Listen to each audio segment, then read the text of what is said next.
Hello and welcome to the news at 7. I am Comfort Amadou. Let's begin with the news headlines.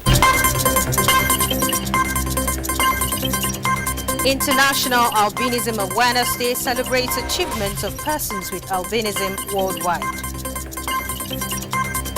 COVID-19 pandemic continues to escalate globally. World Health Organization bothers about impact on women and children. 15 technical working groups in first for development of Nigerian Agenda 2050 and medium-term national development plan.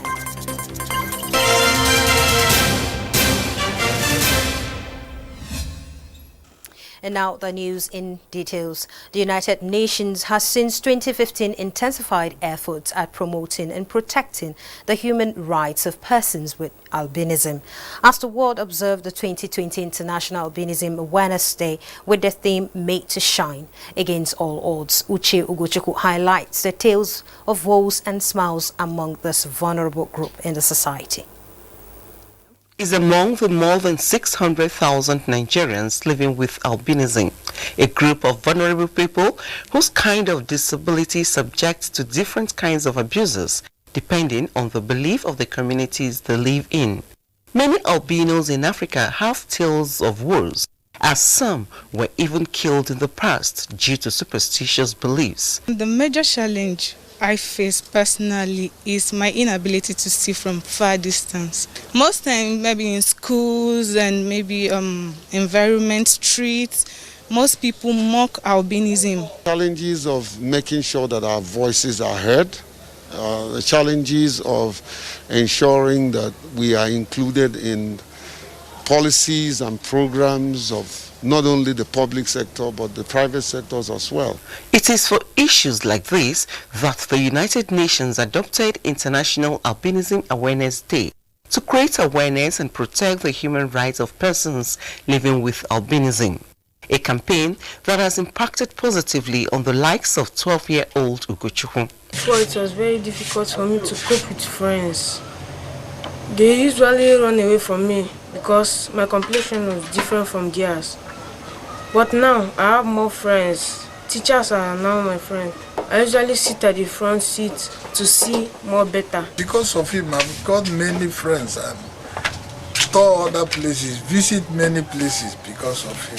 So I'm very happy to have somebody like this. I didn't regret of having him. Now, in the face of COVID-19 and other health crises in society, experts are stressing the need for people with albinism to be cautious. Challenges with their skin because of the lack of the melanin.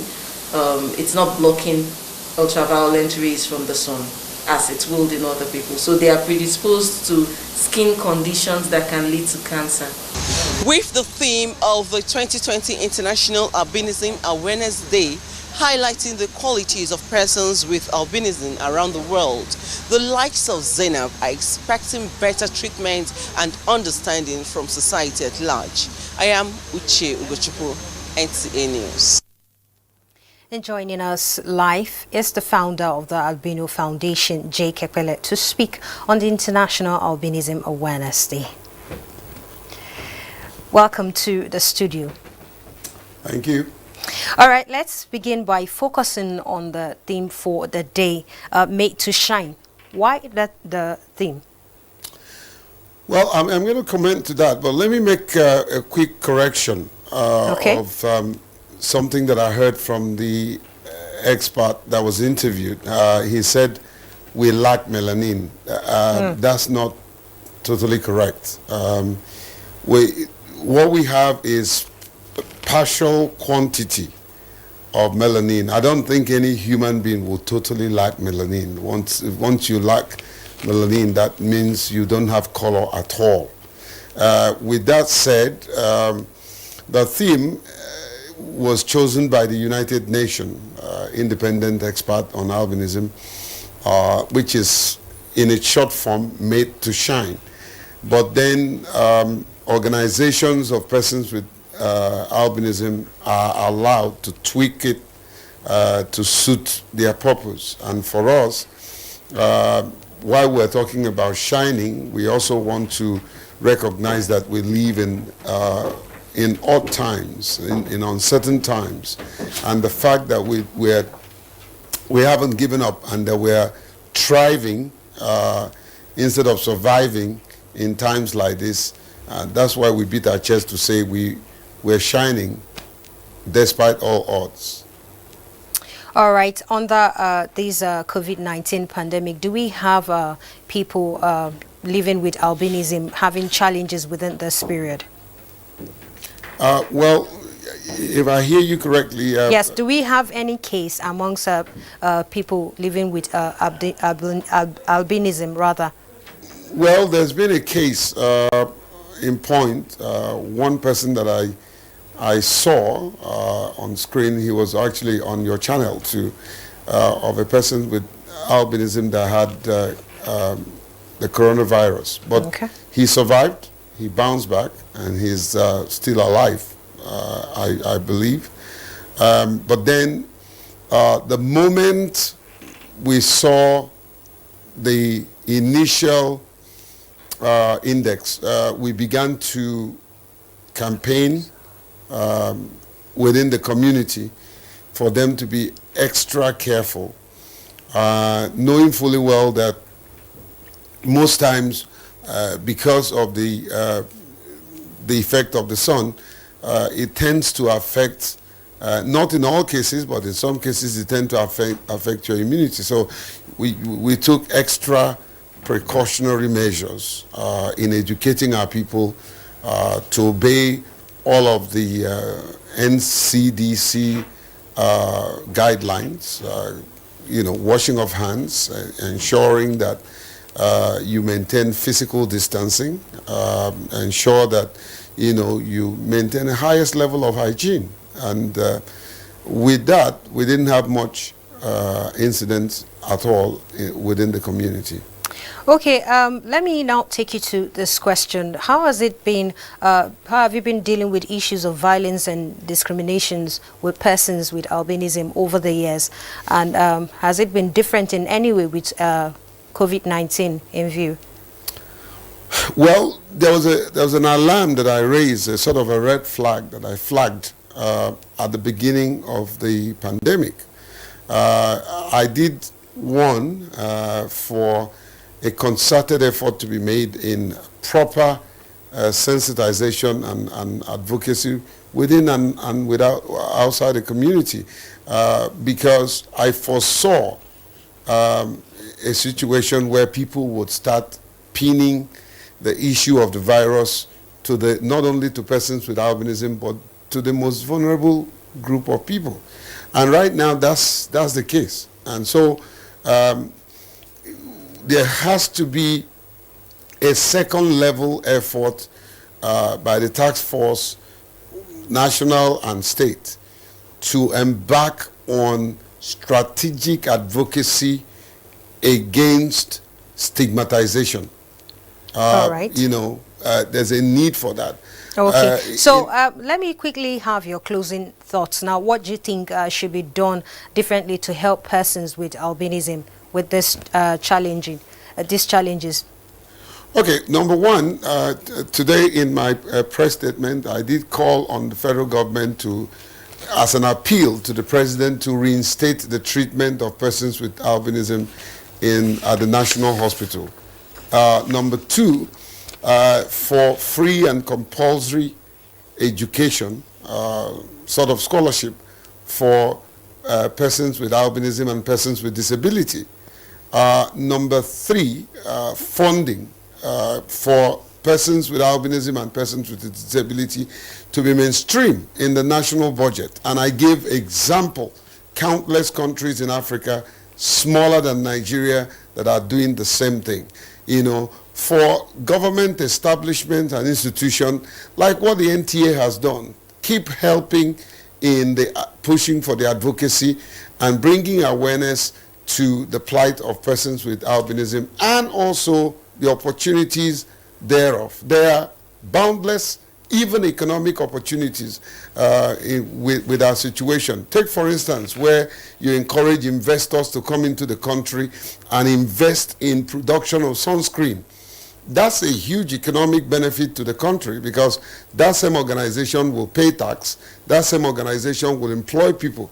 So there's enormous benefit as much as there are challenges. All right, thank you very much for making out time to come to the studio. We appreciate you very much and we celebrate you all.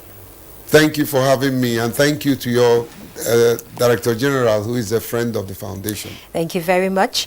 And moving on, the COVID-19 pandemic continues to escalate. The World Health Organization is concerned about its impact on women and children, just as some countries around the world reinstates coronavirus lockdown measures for fear of second wave. Joyce Omitu has an update on the health crisis.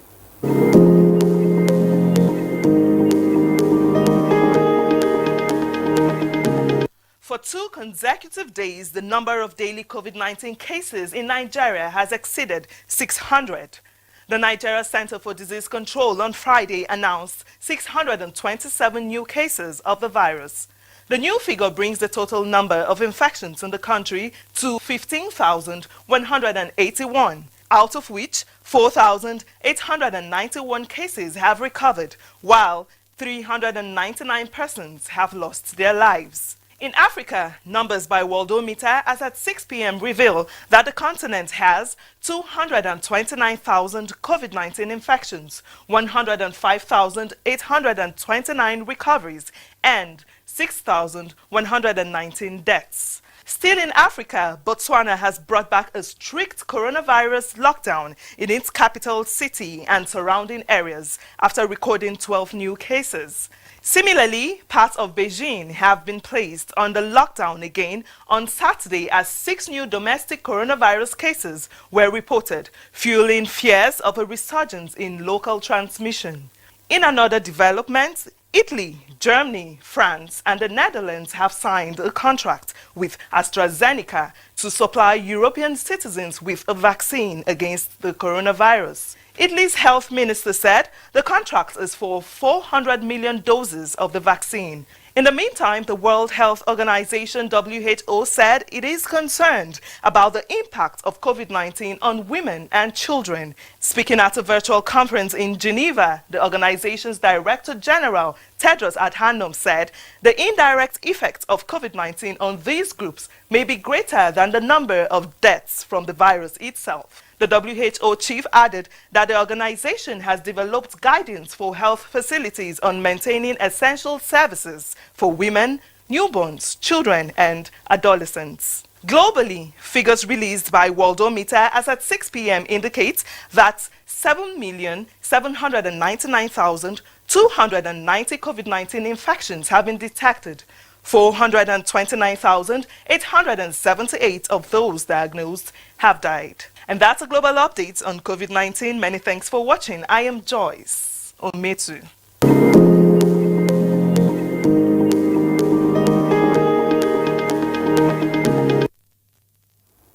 Now, 269 stranded Nigerians in India landed in Nigeria, 103 in Lagos, 166 in Abuja today, Saturday, 13th of June 2020, about 2 a.m. after a few hours of delay. All evacuees now will be on compulsory 14-day self-isolation according to the new protocol by the Presidential Task Force on COVID-19. All tested negative before boarding are to be retested within 72 hours at an NCDC designated testing center. Meanwhile, 70 state-of-the-art bed capacity temporary isolation center built by the Nigerian National Petroleum Corporation and Nigerian Ajib Oil Company joint venture partners has been inaugurated in Asaba, Delta State. The facility located at the Stephen Keshi Stadium was inaugurated at the instance of the representative of the Minister of State for Petroleum and the Silver, Timiprio Silva, and the State Governor, Dr. Ifeanyi Okowa. Austin Edemodu reports. The inauguration of the temporary isolation center in Asaba marks yet another response by the Nigerian Ajib Oil Company and its joint venture partners, Nigerian National Petroleum Corporation and one do to stem the spread of coronavirus pandemic, not only in Delta State, but across the country. If the communities are not healthy, our workers are not healthy, the people in the areas that we work are not healthy, the generality of people are not healthy, the oil business cannot thrive, cannot continue.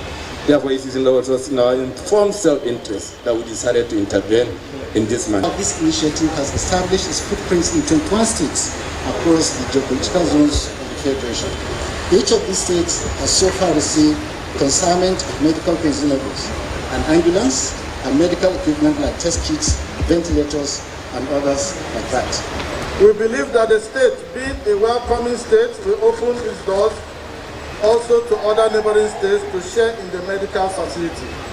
The temporary medical infrastructure houses 70 beds space, 5 intensive care unit beds, laboratory and X-ray units.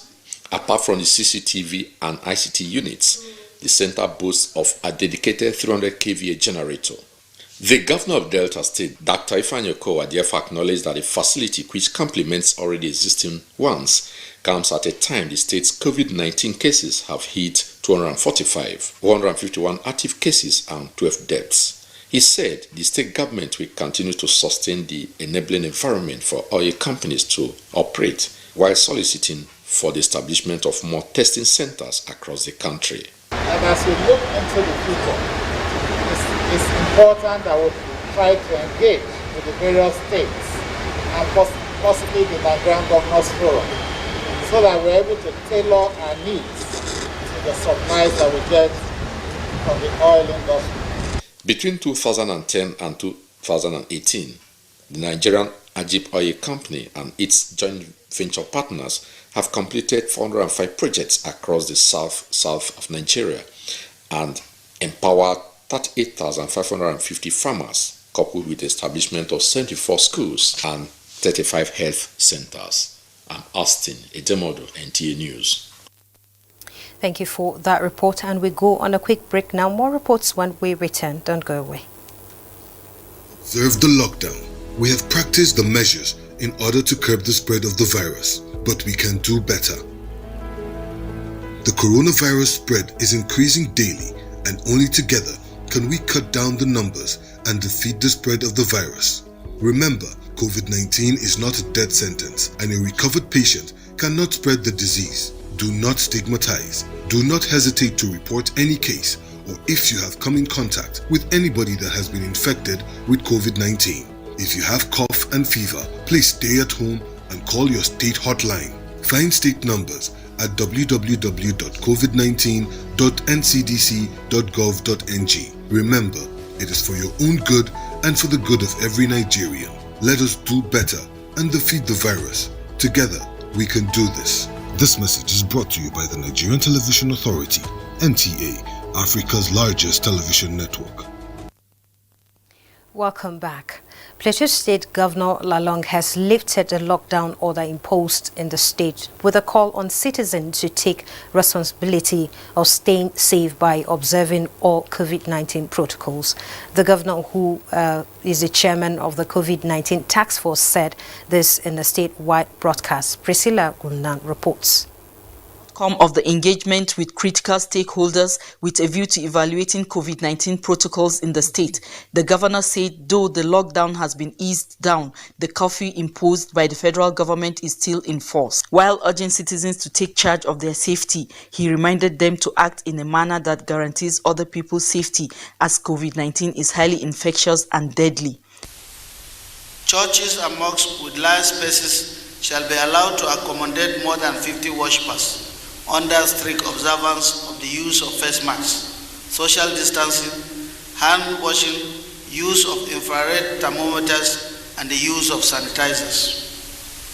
While detailed outlines on compliance shall be provided, let me emphasize that all public places like markets, shops, hotels, restaurants that fail to comply with the hygiene or sanitation regulations, social distances, as well as the use of face masks, shall be penalized. Governor Lalong explained that the head of civil service has been directed to work out modalities for the resumption of other category of civil servants who have been working from home, while interstate borders and all schools remain closed. In order to ensure effective and sustainable implementation of the decisions above, a monitoring committee consisting of government officials, leadership of critical stakeholders will be constituted to ensure there is compliance to the guidelines. The governor further used the forum to address the issue of palliatives, which he said has generated misinformation amongst the people. The second phase will soon commence with more vulnerable groups captured. Therefore, you should disregard the fake news on the social media claiming that few palliative items were given to entire areas with large populations. In Jos, Priscilla Grumnan, NTA News. To commemorate the 5th year anniversary of the administration of President Muhammadu Buhari, a documentary on verifiable achievements of the administration within the period will air on Nigerian Television Authority, NTA, Sunday, June 14 at 7 p.m. Our efforts at making Nigeria among the 20 largest economies in the world by successive governments, it's been consolidated upon by the present government via the replacement of existing structures with more implementable successor plans. To this end, the Minister of State for Budget and National Planning, Clem Agba, inaugurated 15 technical working groups for the development of Nigerian Agenda 2050 and the Medium-Term National Development Plan 2021 to 2025 in Abuja. Benny Adams reports. In what seems to be an all-inclusive national development plan, the federal government is involving the state and local governments in reform processes to be driven by the organized private sector. Tagged Medium-Term National Development Plan 2021 to 2025, it is an initiative designed to replace the existing Economic Recovery and Growth Plan of 2017 to 2020, and the Nigeria Agenda 2050 is to succeed the current Nigeria Vision 2020, aimed at addressing developmental challenges. We want all facets of the Nigerian economy and Nigerian people to be involved in the conceptualization of this plan. So to this end, government will only be an enabler, and the plan will be driven by the organized private sector. Mr. President has approved that Mr. Atedo Peterside will lead in this direction. This virtual meeting is to inaugurate the teams saddled with the mandate of putting together implementable successor plans. The teams are expected to review existing plans, policies, programs and projects and align them with current realities to provide accurate evidence-based information, implications and make recommendations on key areas. We give our full commitment that we're going to put in all our best to ensure that we deliver a report that is implementable and useful to the federal government and in fact to the Nigerian people.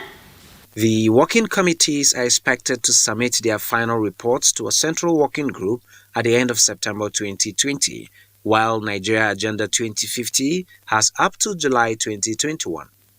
In Abuja, Benny Adams, NTA News. National Chairman of the All Progressives Congress, APC, Adams Oshomole, says the party leadership will continue to work hard to ensure that those elected on the platform of APC focus on delivering dividends of democracy as enshrined in the progressive ideology. This is when the national chairman played host to members of the Ondo State House of Assembly at the party's National Secretariat, Abuja. Deputy Speaker Adeboboye Samuel led the members and assured the party of their readiness ahead of the forthcoming governorship election in Ondo State. Formed from not just being the management organ of our party, we also somehow become the referee of our party for the purpose of elections. APC should not jettison its loyal members who stood by the party in the storm. On a similar visit, leader of Ondo APC Mandate Group Olubega Bojuwomi has appealed to the leadership of the party to open up the political space through internal party peace-building mechanism ahead of the governorship election. And now let's join Uche Ugochukwu for the Week in Review. You're welcome. The Week in Review hosted the 2020 celebration of Democracy Day, which marks 21 years of uninterrupted civil administration in Nigeria, providing citizens opportunity to reflect on the journey, achievements, and struggles as a nation. We have recorded notable achievements in the course of implementing our 9 priority objectives. Government has continued to implement accountability and transparent policies through the Open Government Partnership. The weekly meeting of the Federal Executive Council described as worrisome and intolerable the alarming cases of rape and gender-based violence in the country and vowed to effectively utilize existing laws of the land to deal with perpetrators as well as put a stop to the dreaded scourge. The council also sustained efforts at enhancing the nation's critical infrastructure by approving over 100 billion naira for roads and water supply. On the continental level, President Muhammadu Buhari, in a virtual meeting with presidents of the ECOWAS Commission, Jean-Claude Cassibrel, also advised the ECOWAS Commission to come up with an economic recovery plan to help member states to recover from the economic devastation caused by the COVID-19 pandemic. Vice President Yemi Osinbajo formally submitted to President Muhammadu Buhari a compendium titled Bouncing Back, the Nigerian Economic Sustainability Plan, which recommends far-reaching measures towards converting prevailing crisis occasioned by the coronavirus pandemic to a victory for the Nigerian economy. From the legislature, the Senate confirmed the appointment of Justice Monica Dumban-Mensem as President Court of Appeal. The National Assembly passed the revised 2020 budget of 10.810 trillion naira, of which 2.9 trillion is for debt servicing, 4.9 trillion for recurrent expenditure, while 2.4 trillion goes to capital expenditure. And a manifestation of abundance of food in Nigeria, Minister of Agriculture and Rural Development pledged that Nigeria will begin exporting locally processed rice to some African countries by next year. The minister disclosed this at the flag-off of distribution of agricultural inputs to farmers in Kaduna State. That's it from here. I am Uche Ugochukwu. Thanks for being a part of it. President Muhammadu Buhari joined Muslims across the nation to mourn a leading Islamic cleric and jurist, Sheikh Ahmed Olaiwola Kamaldeen, who passed on in Ilorin, Kwara State. In a release signed by Senior Special Assistant to the President Media and Publicity, the President described his demise as a loss to the Emir of Ilorin, the Ilorin community, Kwara State, Nigeria, and the entire Muslim community. The President prayed to Allah to forgive his shortcomings, accept his return and repose his soul in Jahanatul Firdaus. He was, until his death, the Khalifa al-Dabi of Ansarul Islam Society of Nigeria. Likewise, President Muhammadu Buhari condoles with Minister of Transportation Chibuike Amechi over the demise of his elder brother Dede Amechi. In a statement signed by Senior Special Assistant to the President Media and Publicity, President Buhari urges the former Governor of Rivers State and two-time Director General of his election campaigns to find strength in the notable legacies of his late brother. And that concludes the news. Many thanks for watching. I am Comfort Amodu.